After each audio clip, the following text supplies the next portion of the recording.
ये अभी जो हम लोग पढ़ रहे हैं वो कौन सा चैप्टर है?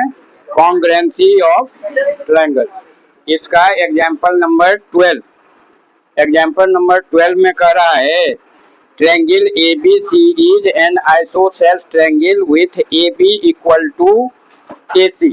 ये कह रहा है कि ABC जो है ये ABC एक ट्रायंगल है। ABC जो है वह क्या है? एक आइसोसेल्स ट्रायंगल है जिसमें दिया हुआ है कि AB इक्वल टू AC है। नेक्स्ट कंडीशन दे रहा है कि BA is produce to D such that AB equal to AD।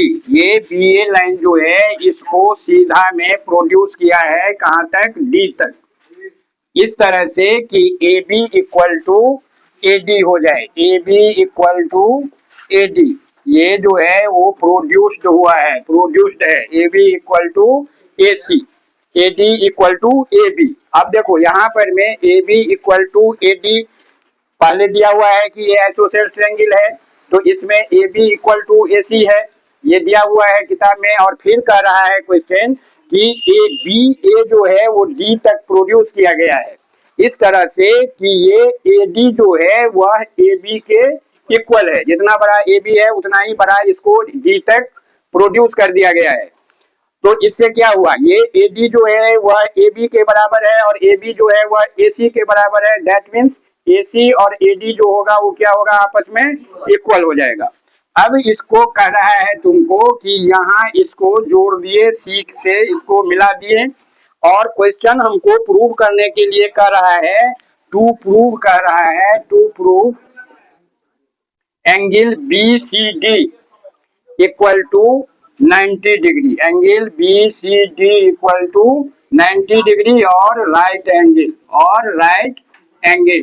ये बात जो है ये क्वेश्चन कर रही है। क्वेश्चन कर रही है कि ABC जो है वह एक आइसोसेल्स ट्रायंगल है, BA को D तक प्रोड्यूस किया गया है in such a way that AB equal to AD और D is joined to C and you have to prove this angle will be 90 degree. This angle will be 90 degree. ये जो है वह हमको प्रूव करना है। बात समझ में आ गया? ये हमें प्रूव करनी है। तो अब हम इसके लिए क्या करेंगे?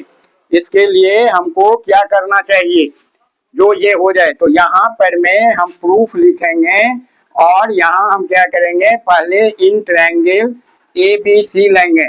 ABC में क्या है? AB equal to AC that is given. ये जो है वो क्या है?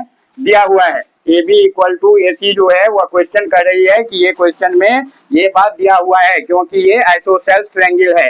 AB इक्वल टू AC होगा तो इसका opposite angle, as you are knowing, angle opposite to equal sides are equal. Therefore ये जो AB और AC जो है वो इक्वल है, तो angle ABC that equal to angle ACB, angle opposite to equal side. ये क्यों इक्वल है? तो ये एंगल है, ऐसा एंगल है जो अपोजिट है किसका? इक्वल साइड का। अब now you have to come in the triangle ACD and ACD। In triangle ACD AD equal to AB equal to AC, therefore AD equal to AC होगा। AD जो है AD वो equal हो गया किसका? AC का। तो यहाँ भी ये आइसोसेल्स ट्रायंगल हो गया। यहाँ भी angle opposite to equal side जो होगा वो क्या होगा? इक्वल होगा। यानी ये एंगल जो है ये एंगल इक्वल हो जाएगा ADC का। ये एंगल जो है वो इक्वल हो जाएगा ADC का। तो यहाँ हम लिखेंगे एंगल ADC इक्वल टू हो जाएगा एंगल ACD का। ये भी हो गया angle opposite to equal side, angle opposite to equal sides, ये भी हो जाएगा इससे। अब यहाँ पर में इसे हम इक्वेशन 1 बना लेते हैं और इसे हम इक्वेशन 2 बना लेते हैं और ये 1 और 2 को ऐड कर देते हैं। 1 प्लस 2 को ऐड कर दिए बात समझ में आया? जब ए इस दोनों को ऐड करेंगे तो क्या होगा, A B C plus angle A D C, ये लेफ्ट हैंड वाला लेफ्ट हैंड में जुड़ेगा, तो यहाँ ये A D C plus A B C, और ये इक्वल टू इधर हो जाएगा तुमको ए सी बी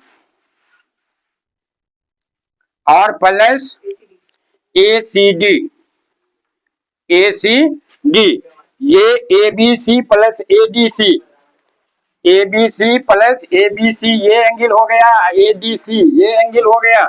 बात समझ में आया?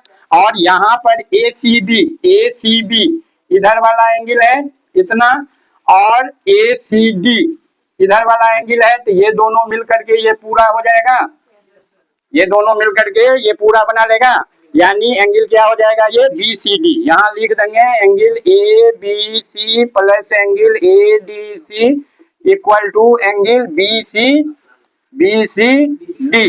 What you are seeing here, यहाँ पर मैं आपको क्या दिखाई दे रहा है, just you have to think, A B C ये एंगल हो गया, ए डी सी ये एंगल हो गया, A D C angle means B D C angle, क्योंकि सेम लाइन जो है वो प्रोड्यूस हुआ है, सेम लाइन प्रोड्यूस हुआ है, ए बी लाइन जो है वही प्रोड्यूस हुआ है, तो जो एंगल ए डी सी है वही एंगल क्या है, बी डी सी भी है, ए डी सी जो एंगल है वही एंगल बी डी सी भी है। बात समझ में आ गया? तो ये बी डी सी यहाँ पर में तुम देख रहे हो एक एंगल ये हो गया, अगर हम यहाँ पर में लिखें और लें इन ट्रायंगल डी बी